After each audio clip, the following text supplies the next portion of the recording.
2017 Suzuki Sv650 First Ride Review. According to Suzuki, it was this multifunctional nature of the original bike that became their focus when designing a new Sv650. Suzuki abandoned the SV in 2009, replacing it with a futuristic styling of the Gladius, or SFV650. Riders never really approved of the swap and have been calling for the SV's return ever since.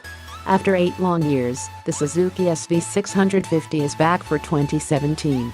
Styling is the first thing that most riders will notice about this new bike. It looks like the engineers mixed the DNA of the original SV with that of the Gladius. While the steel trellis frame remains at the foundation, gone is the goofy, transformer-like headlight. In its place, the classic round headlight has made a triumphant return. The lines of the tank have been trimmed down for an increasingly svelte look and feel. The new exhaust is cleaner in appearance, while cutting weight in the tail section, with its LED lights, looks absolutely killer. Normally, I don't fault an OEM for an exhaust note, as the EPA is really to blame, but this engine song is just too sweet to be muted. I would add an aftermarket exhaust to this pronto. Same goes with that tail section. It looks great, but it will look even better with that bulky rear fender removed. Suzuki decided to launch this new bike on home turf in the mountains north of Los Angeles. After a spirited ride up Route 39 with a handful of like-minded riders, I split off and headed west for some alone time with the Sv650 on the Angeles Crest Highway. While the 90-degree V-twin engine remains the heartbeat of the Sv650, it gets a few tweaks to increase efficiency and in turn horsepower. Horsepower peaks at 8,500 RPM, spinning 75 claimed ponies with 47 foot-pounds of torque hitting at 8,100. Below 5,500 RPM, the engine feels docile and tame, perfect for new riders or riders moving up from a smaller displacement motorcycle.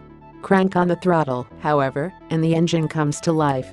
It rips along, pulling strong from 5,500 RPM all the way to the 10,000 RPM red line with enough grin-inducing power for all riders to enjoy. Pistons and rings were redesigned and coated to provide longer life while reducing friction, but most of the major modifications were made to components feeding the engine, rather than the engine itself.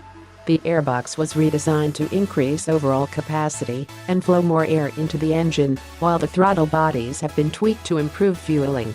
New spark plugs have also been introduced for better ignition. Seems simple enough. More air, more fuel, and better spark equal more power. But the engineers went even further to tweak that power. Within the airbox, individual snorkel lengths feeding each cylinder have been staggered, a move that Suzuki claims increased mid-range torque. My favorite update was made to the fueling system. While the throttle bodies still utilize Suzuki's dual throttle valve or STTB, the main difference is that it actually seems to work. On the old Sv650, throttle response was always an issue and owners would use block-off plates and fuel controllers to manipulate the system. My father's 2005 Voltstrom 1000 gave him similar headaches. The new Sv650 incorporates a low RPM assist feature in the throttle bodies, and it seems to solve this issue. The main throttle plate is actuated by the rider's right hand, but the secondary plate is controlled by a servo motor controlled by the ECU. The new low RPM assist feature adds an override function to the secondary throttle plate. As a rider engages the clutch, the secondary plate is cracked and an air shaft is opened, bypassing the main throttle plate. So what the hell does all that mean? It means the throttle response is damn near perfect. For new riders, it adds confidence for clutch control off of idle, and for advanced riders it means a crisper, more direct throttle feel. As for the 4 extra peak horsepower, I am sure they are there, but I was more impressed with the overall linear power band. I never felt like there was a spike or surge of power, just perfectly smooth delivery. I spent most of the day carving the twisted roads of the Angeles Crest Mountains in 3rd gear. Running it long, I could hit 80 miles per hour before occasionally bumping into 4th. On the highway, 6th gear comfortably held 75 miles per hour, while spinning around 5,500 RPM.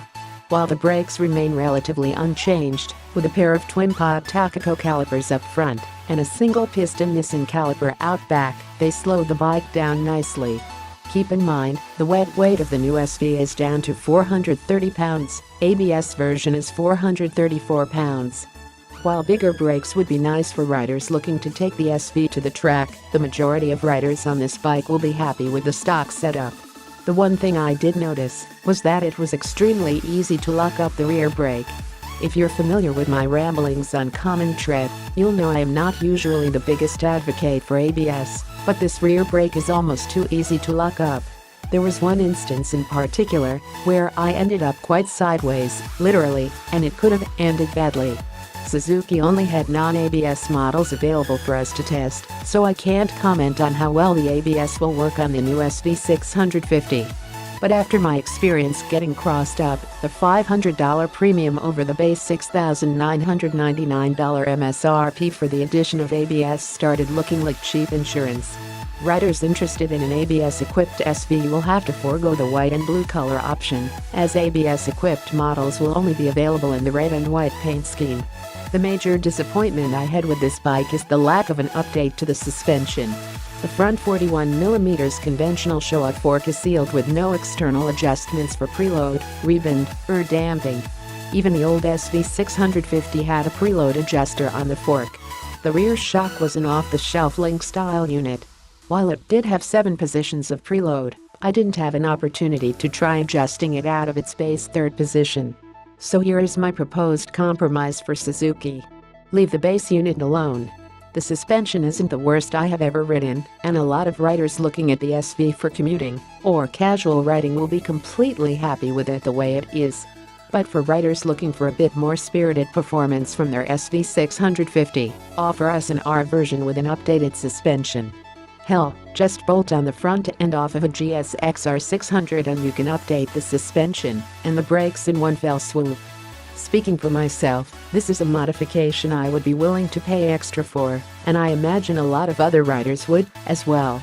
I say this with confidence, because this is one of the most common modifications made to the old Sv650. Guys and gals buy Thrash GSX-RS on eBay to pilfer the front end. It's so common that I am pretty sure All Balls has a steering head bearing set specifically designed for this modification. The new Sv650 is almost everything riders have been asking for. Ducati's gotten rid of their pint-sized monsters, which means Suzuki is the only manufacturer left utilizing the small L twin platform. At the $7,000 price point, the Yamaha FZ07 is the undeniable competitor for the Sv650. Suzuki believes that they have what it takes to reach a wider audience with this new bike. For new riders, it's an affordable package that works great straight out of the box. Advanced riders will have enough money left over to make a few choice modifications. Suzuki sees the Sv650 as a blank slate, ripe for riders to customize to their intended use. According to Tim Olson, Suzuki's press relations manager, they've already started shipping the new SV to aftermarket manufacturers to see what goodies they can cook up. The one mention that struck my fancy would be a possible fairing set with race parts for riders planning to use this as their new track platform.